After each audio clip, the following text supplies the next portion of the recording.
maybe. So, Right. Hello, everybody. Thank you for listening to Targeting Winners. This is episode 87. Please, you can find us on Spotify and Apple Podcasts. You can also find us on YouTube. Please don't forget to like and subscribe to our channels. Darren, how are you? How was your Christmas? mine was good, man. Nice and quiet and uneventful. Just the four of us hung out, had a nice day, played a little Uno. At the end of the day, the cops left. No charges were filed. It was a successful family game night. How about you? We had many games. We actually played. Which Uno version did you play?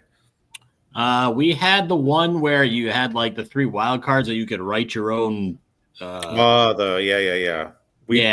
don't know what that's called, but we my didn't use mom- those cards. We kept the one where if you had it, you had to put all everybody's cards together, shuffle them, and dish them all out again. But I don't know what version Uno that No is. Mercy is the best one. Is it? I'm not Oh sure my for this God. family. Because you can knock people out. If they have like 25 cards, they're out of the game. Oh gosh. And they have and you can cycle through the draw 2s and the draw 4s. So you can draw 12 at once if they keep Yeah. My son was doing some rule like Molly put a draw 4, and then he put a draw 4, was trying to get me to draw 8. And I was like, "Are you out of your mind?" I'm like, "Where the hell is that? The rules?" He's like, "Oh, it's a rule." I'm like, "No, it's not." Oh yeah, all kinds of games, especially with grandma around. So she likes to exert her dominance over the boys. So that's always fun. So absolutely. And you weren't the only one to get concert tickets. Of course, are you going? Well, one of my favorite guitar players, Samantha Fish, is playing in Jacksonville on Sunday. Nice. So obviously not as big as your Metallica. Carrier Dome, or whatever they call it. I have to drive 3 hours to go see them, but Ray will go with me. We'll probably stop at Turning Stone, so it's like an exit away. Hopefully I can drag him out of there in time for the show, but we'll see. Oh, Rutgers just scored again, by the way. Oh, nice. Yes. We're watching the Rutgers-Kansas State game as we're recording this. So watching my first bowl loss come to fruition. My God, it's like 5 minutes left in the second quarter, and it's going to be 24-17 in the second. So K-State minus 6.5, not looking good. Pac-12, or Big 12, rather. Might as well be the Pac-12. Terrible. They play as much defense as they did. So I'm telling you. Oh my God! What do they call the Carrier Dome now? Anyway, I called it the Carrier Dome. It's not the Carrier Dome anymore. I want to say it's the JMA Wireless Dome. I think it is now.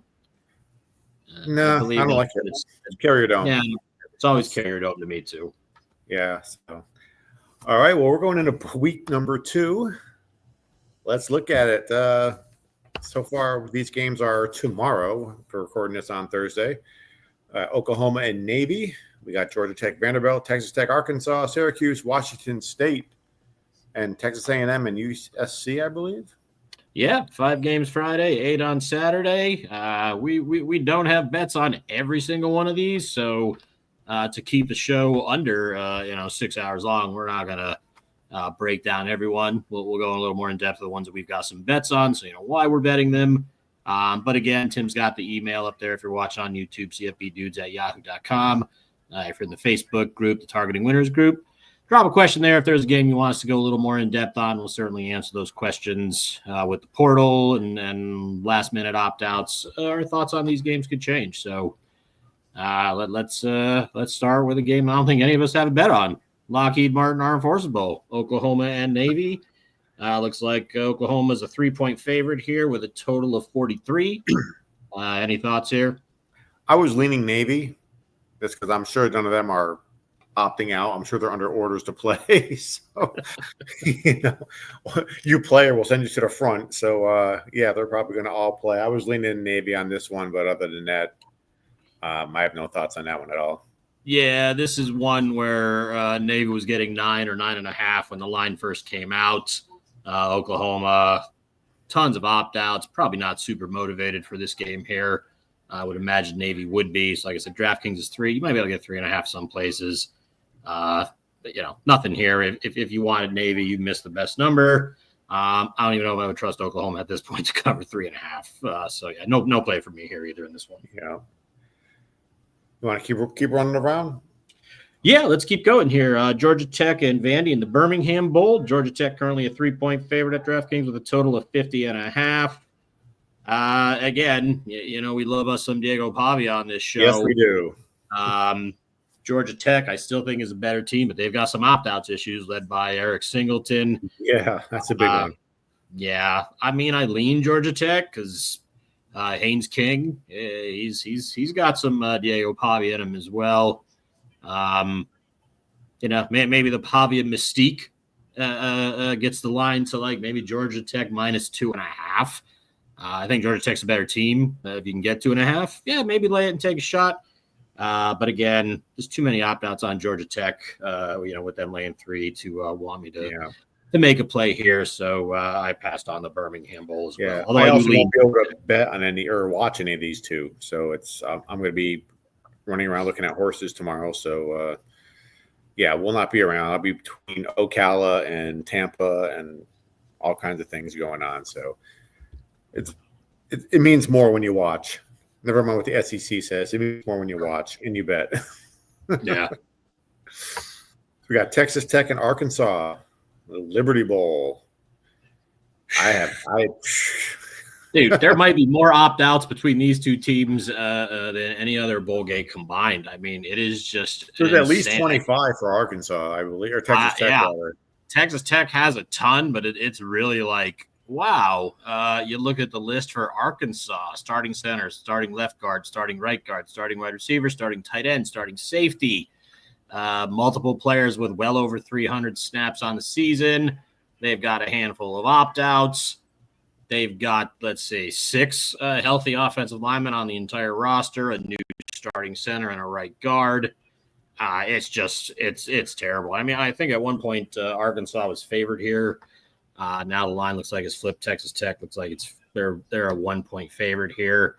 Their offensive coordinator is now the head coach of Florida Atlantic. Defense coordinator's gone as well. I want no part of this game at all. I don't know what. I agree wholeheartedly. Stay away. Let's leave it. There's plenty of other games to choose from. Yes. Just in the 2 days alone, we got over a dozen. You can certainly find something else. I was leaning Syracuse on this next one against Washington State just because I'm so happy they beat Miami. So it's just one of those hangovers. But I have not had any time to look at this game either.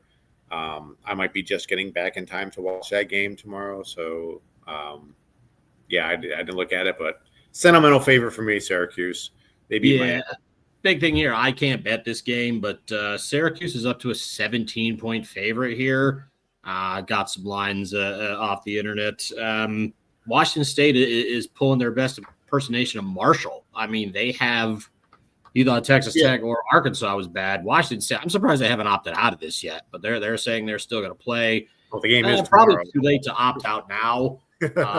This could be like a 49-3 game. It's just ugly. I can't bet it, but if I did, I would play Syracuse up to 21 here. I don't know how Washington State's, a couple injuries. I don't even know what they're going to do. It could get ugly. This could be the ugliest bowl game of the year, but lean Syracuse here if I could bet it. Now, these aren't all passes. We do have a play. Let's talk about it. All right. So in this game here, fortunately, I have DraftKings and FanDuel. FanDuel has given me Texas A&M -3.5 here, although it's a little bit juiced, -114. I do like Texas A&M in this game. And again, you look at the opt-outs here. A&M's defense – certainly not trustworthy, but they have very few opt-outs, but most of them are on the defensive line, which worries me a little because if we saw anything from Jaden Maivia, the USC quarterback, he can throw him some picks. You remember the Notre Dame game? Well, when he's on, he looks pretty good, but he also threw 2 pick sixes, both of them at least 98 yards. Also, 3 starting wide receivers are out for USC. The starting and the backup running back are out. The offensive line is already weak as it is. I think an AM defense is still Kansas State just threw a pick, so that game's on the toilet quick. But in this case here, since I DraftKings is still offering 4, I got 3.5 of FanDuel here. I think the A&M defense can come up with enough stops here, give the offense a short field or two. I like A&M here to cover 3.5, so I've got a 1 unit play on them here in this game. One of those USC receivers did go to Florida State. Yes, and Marcel Reeds, I'm telling you, man, he's played legit. This could be, usually bowl season, you get one or two guys that come on and are like, maybe an upcoming star here. This could be the breakout game for him. So keep an eye on him in this game if you're watching. Absolutely. We've got the next slate of games at UConn, North Carolina, Boston College against Nebraska. That's in the Pinstripe Bowl. Louisiana and TCU in the Mexico Bowl, and the world famous Pop-Tarts Bowl. Our favorite. Oh yeah, of course they're sullied this year by having Miami in there, but you've got to play here. I've got to play. Everyone's got to play. I think Pete's got to play. I don't have a play here, but Pete does. He's against both offenses in this game. He is playing under 45.5 here. I agree. Boston College will not have Thomas Castellanos. He's already committed to your favorite school there, Florida State. They run the ball most of the time anyway. Dylan Raiola, probably the best player on the field. If I had to pick a side here, I would go Nebraska. It looks like they're favored by 4 at DraftKings, but 45.5 just seems too high. And they're calling for some bad weather also. Possibly some wind here. You know how New York is this time of year. It just sucks weather-wise. So I want nothing to do with this, but I can totally see why he's going with the under here. So one of his 2 bets for the week. He's got under 45.5 in this game. I wonder what the seats are like in that stadium there. I mean, I've seen that the Navy game, the Notre Dame Navy game. I think in the new Yankee Stadium, I don't know how they would do a football game, but they've done it for a few years, so I'd imagine they're good. Yeah, might be a good game to look to. And we've got to go on here. I got to play here. This is the world-renowned Pop-Tarts Bowl. Got the bane of my existence, the Miami Hurricanes taking on Iowa State from the Big 12. And I think Miami's given 3. Cam Ward is playing, so that negates the crystal ball factor. Mostly I'm playing on Miami just destroying, so I have to listen to Miami fans all summer and ruin my good time. So I'm planning on Miami just stomping Iowa State. So I think the 3 is a fairly want to avoid the E word, but it's kind of a gimme, I think. So did I put 2 units on this one or just a 1? I got 2. What is this? Yeah, you got 2 on this here. Yeah, probably should have went more, but 2 units, Miami to cover the 3. I don't think Iowa State can stop the offense at all. And I know Miami's defense isn't wonderful to say the least, but they're probably good early on. I think they can get out in front, and then it'll just be a boat race. So they'll probably get up by like 17 or so and just boat race them from there. So yes, I like Miami. The 2 coaches I can't trust. We already know how we feel about Cristobal. Yeah, Matt Campbell's not exactly a genius of the sidelines either. So this was an easy pass for me. But I can see where you're coming from. I mean, who would want to perform in the Pop-Tarts Bowl? They said the trophy is now a toaster. Did I hear that? I think it is. Yeah, and there's like 3 Pop-Tarts. Supposedly one of them is going to get chowed down on at the end of the game. So, I mean, I'd pay money to watch Cristobal like stuff a hot fudge sundae Pop-Tart in his pie hole, I guess. But maybe we'll see. Yeah, I hope he doesn't screw it up. Yeah, probably drop it on the ground or something. But hey, go back there. We got a couple other games to look at there for the first part of Saturday. Uh-oh. Yeah. There we go. There we go. Yeah, well, I'm all about North Carolina next year, but this game, the Wasabi Fenway Bowl. Where's that one being played? That would be so you got 2 basketball schools playing a football game in a baseball stadium. So why would you not want to get up at 11 a.m. Eastern and watch this? I had nothing here. I mean, I'm all on North Carolina for 2025. The fact that UConn is in a bowl game is amazing. Right, yeah. They're only a 2.5 point dog here. no interest in playing this game at all. I don't know if you even looked at this, but I've No, stopped looking at North Carolina for 2024. very briefly, like we talked about it before. I mean, I'm looking at these games, and if there's any like a shadow of a doubt that I think, I'm probably just going to lean away from it. Like I just think that the Miami bet's such a sure thing. Of course, San Jose State was a sure thing too, but that didn't work out. But so far, that's the only one. So yeah, but the more information we have, the better. I just like, I just think if there's any doubt at all, I'm just going to back away from it and keep the bankroll. That. Yeah. And then that New Mexico Bowl there, Louisiana, TCU, an 11.5 point favorite, total of 58.5. I looked at this game, don't know enough about either team to be confident on a side. If I had to do anything here, I would probably go with the over here. TCU statistically is better on both sides of the ball, and they played a pretty, I don't want to say significantly tougher schedule, but it's definitely a tougher schedule than what Louisiana has been playing down there in the Sun Belt. So the fact that they're statistically better leads me to believe they could cover this. But if I was going to bet this at all, I would lean over here. I think this could be a shootout. I've seen enough of Louisiana to know that I don't trust them. Yeah. So that's oh my God, yeah, they were not nice to me this year. They were this year's Bowling Green, I guess. But yeah. So, yeah, the one game I'll be watching for sure is the Pop-Tarts Bowl of these. Oh, absolutely. And I may I might want to see what it's like. I haven't seen – have they had a football game at Fenway before this year? I think they did, didn't I think they did a winter series for hockey there, didn't they? They did, but I want to say like a year or two ago, Boston College actually played in the Fenway Bowl. But okay, so does that sound a new hold bowl? me to that. One of those. Actually, look, I don't think it's the first time they've had a football game there. Did Boston College play? Let's just see what it looks like. I mean, it's a pretty good setup. They play, 2023.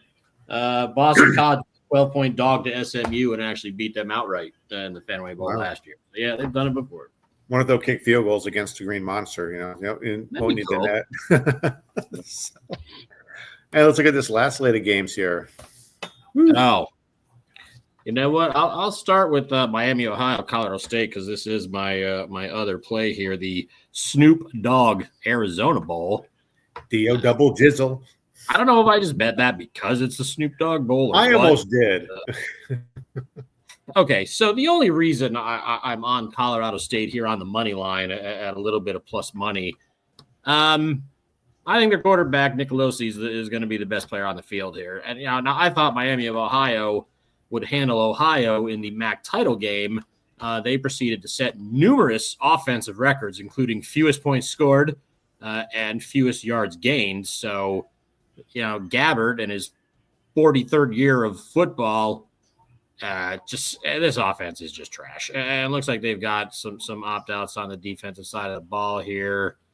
Hold on, let me scroll through all the Washington State opt-outs to get down to what these guys are dealing with. Good luck. A couple starting wide receivers from an already weak offense are out. A couple people in the secondary. Colorado State's got a couple. Torrey Horton being out for the year isn't nice, but I just plus 114. I just think they've got the much better offense, and it's not like Miami of Ohio, who used to lean on their defense, showed that they're still playing any. As Ohio racked up 38 points on them. Rutgers adding a field goal, now leading by 10. But yeah, a little bit of plus. I think this was a plus 114 here on the money line for me. So I've got one unit on Colorado State. I think they'll just put up too many points. Miami's not equipped to keep up here, so going Colorado State with the outright win here. Yeah. I know Miami of Ohio may help me look pretty good on championship week. I took yes, they did. Ohio money line there. Was it 38-3? Wasn't even close, man. What a joke. I wonder if do you think Willie Nelson will show up with Snoop Dogg to watch this game? I doubt it highly. The winning team gets some gummies or something. He's got to be at the point where he can't probably even travel safely, no matter how high he is. So I don't know. Unless he lives there, I don't even know. But I wonder what the trophy will be. It's like, would it actually be an actual bowl, maybe? The You thought the Pop-Tarts post-game celebration could get fun. Yeah, they went crazy with Snoop Dogg. This one could be better.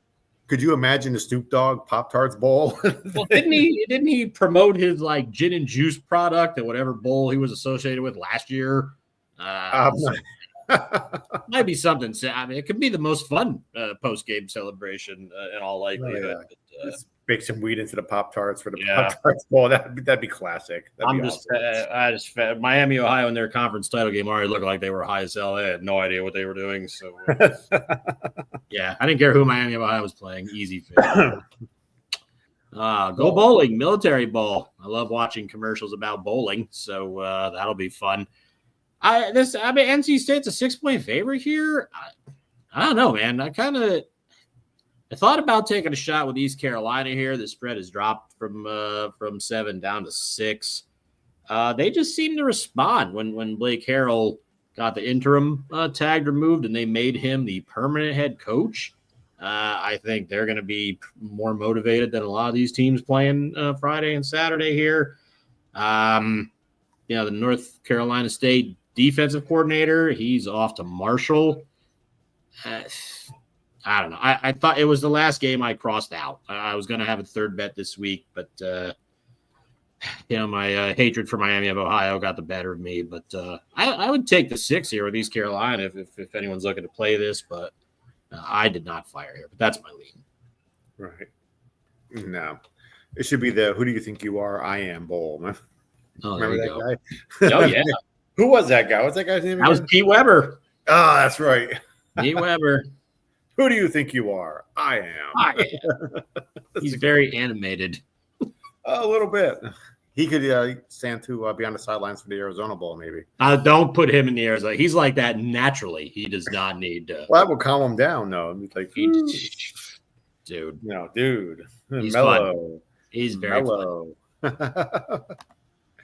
All right. Well, my last time to bet with Coach Prime this year. Should have cashed out that futures bet a little bit earlier.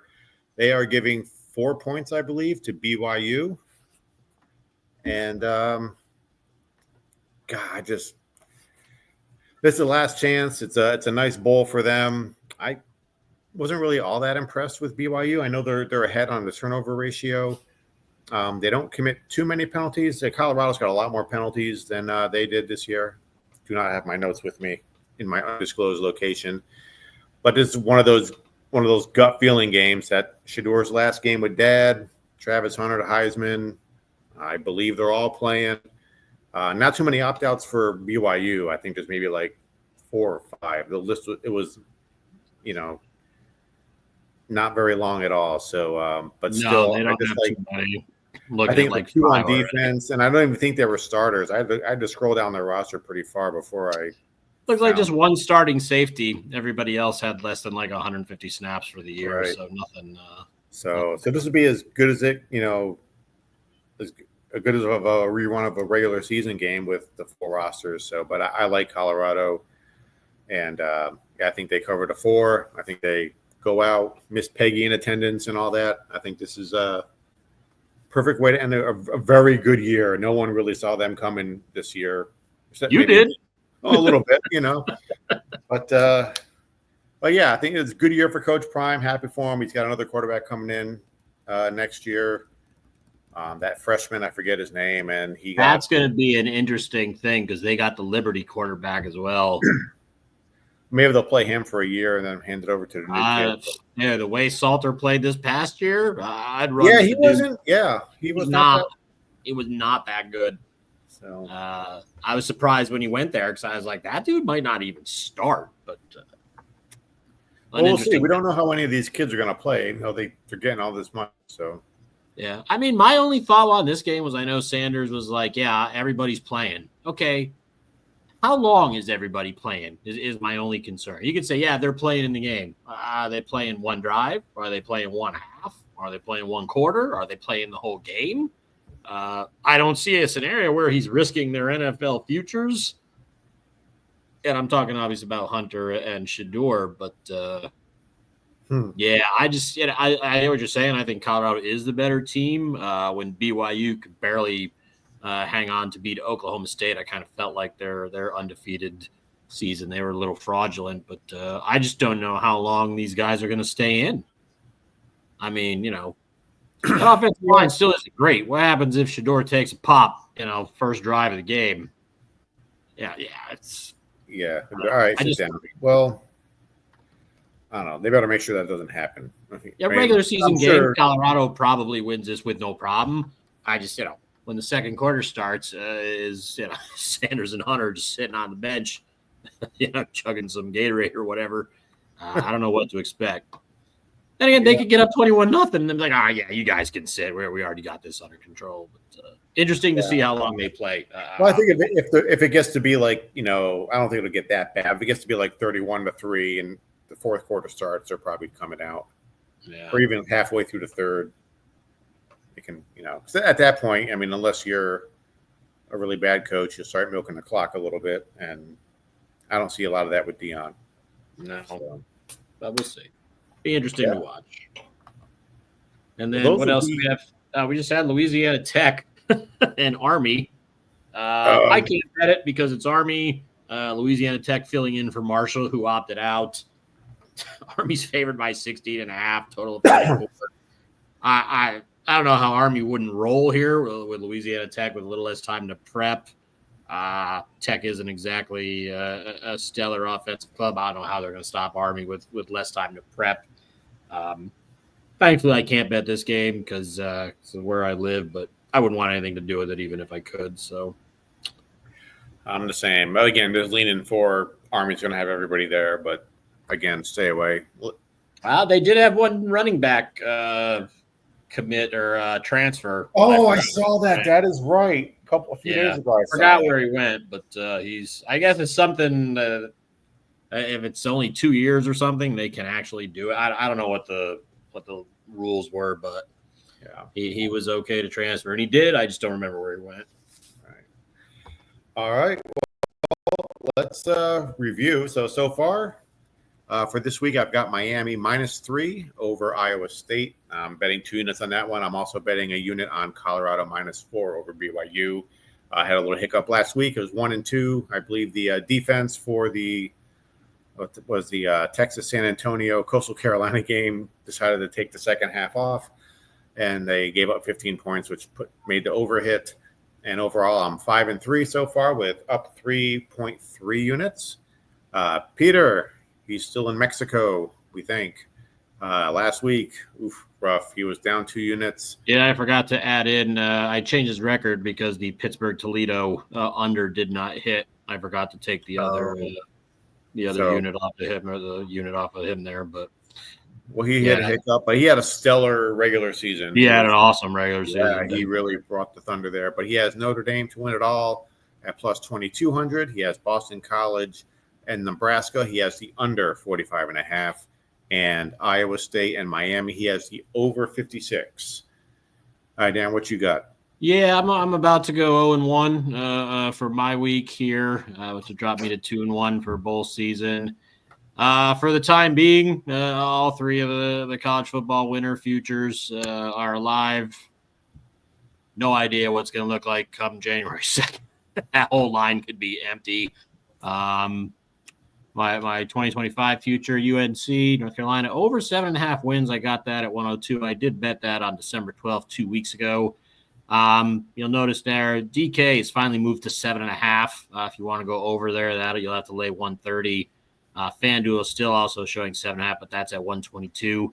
I'll be taking that out and adding that to a futures chart that we'll have as our futures bets roll in. We're just going to keep track of that there, but those are just the current lines. If you want to hop on, that's what you're looking at there.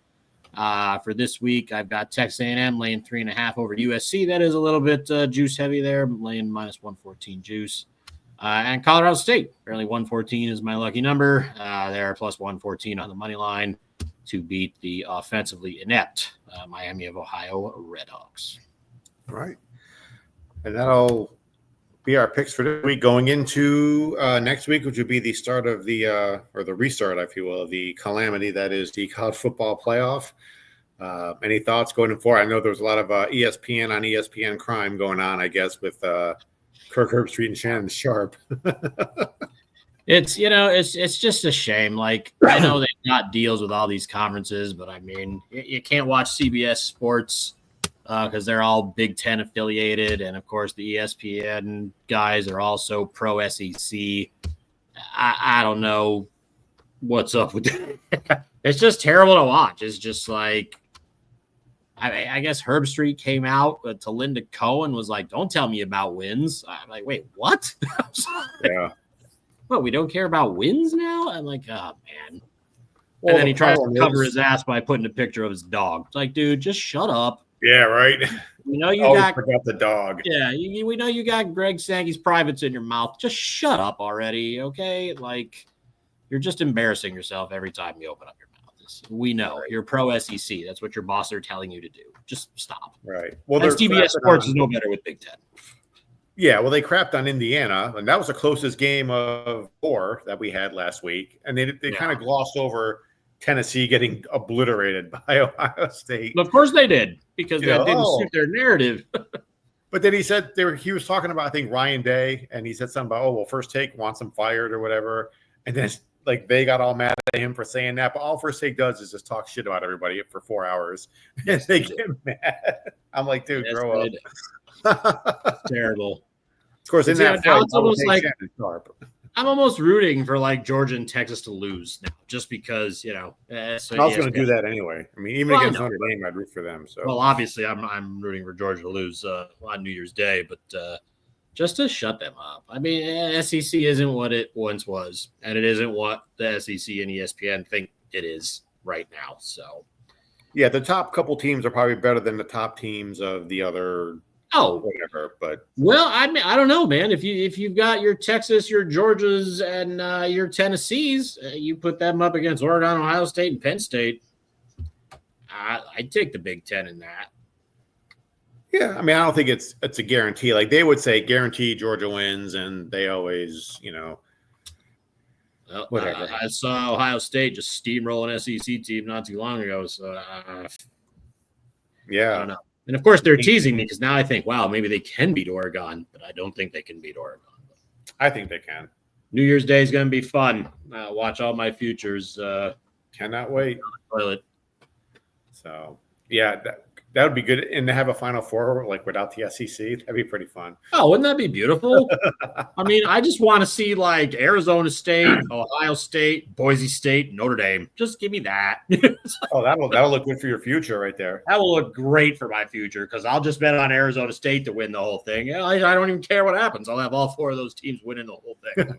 Just root for the longest shot. Give me a Boise Arizona State final. I don't even care. That'd be great. Hey, like I said before, I haven't seen a good team that Texas has played, really. They played Georgia twice. The only good team they played is Georgia. They played twice and lost twice. So maybe Texas A&M, but I mean, yeah, they had a close game against Vandy too, though, didn't they? They beat Vandy by like 7 or something like that. I think earlier in the year. Or was that Georgia? I thought didn't someone beat Kentucky like 13-12? Or was that? That was Georgia. That was Georgia? Yeah, I think Texas only beat Vandy by 7, but I may be wrong on that. But. Yeah. Well, if everyone just stayed where they were and they had a Pac-12 and Texas and Oklahoma stayed where they were, all of this would have played out because Indiana would have played they would have played Penn State, Ohio State, probably Wisconsin, Illinois. But when you got 35 teams in the Big Ten, you can't play everybody. I mean, it's just, And the same thing with the SEC. They'd all play everybody, and you wouldn't be able to say, well, they didn't play this team, they didn't play that team or this team. And they got to do a 9th conference game, man. You can't tell me that Bama belongs in when 2 weeks ago in the season they're playing Mercer. What are you getting out of playing Mercer? I mean, come on. I don't know, man. But whatever. Ruining college football. It's starting to suck. I mean, as a better, for the purpose of this show. Oh, yeah, it's great. I mean, we've obviously got more games to bet on. And, like you said, I thought this was locked in for 2 years. If New Year's Eve, Boise State gets blown out, and then New Year's Day, Arizona State gets blown out, I think you might see some changes on how they see these teams for 5. So, But if what we were talking about happens, if the SEC is out of the Final Four, they're going to totally nerf this thing for the SEC next year. They're just just nerf the whole thing. So, all right, rant is over. Everyone, thank you for listening. Please don't forget to like and subscribe to our YouTube channel. You can also catch us on Spotify. Email the show at cfbdudes@yahoo.com. Hope you all had a Merry Christmas. Thank you all for listening, and we will see you next time.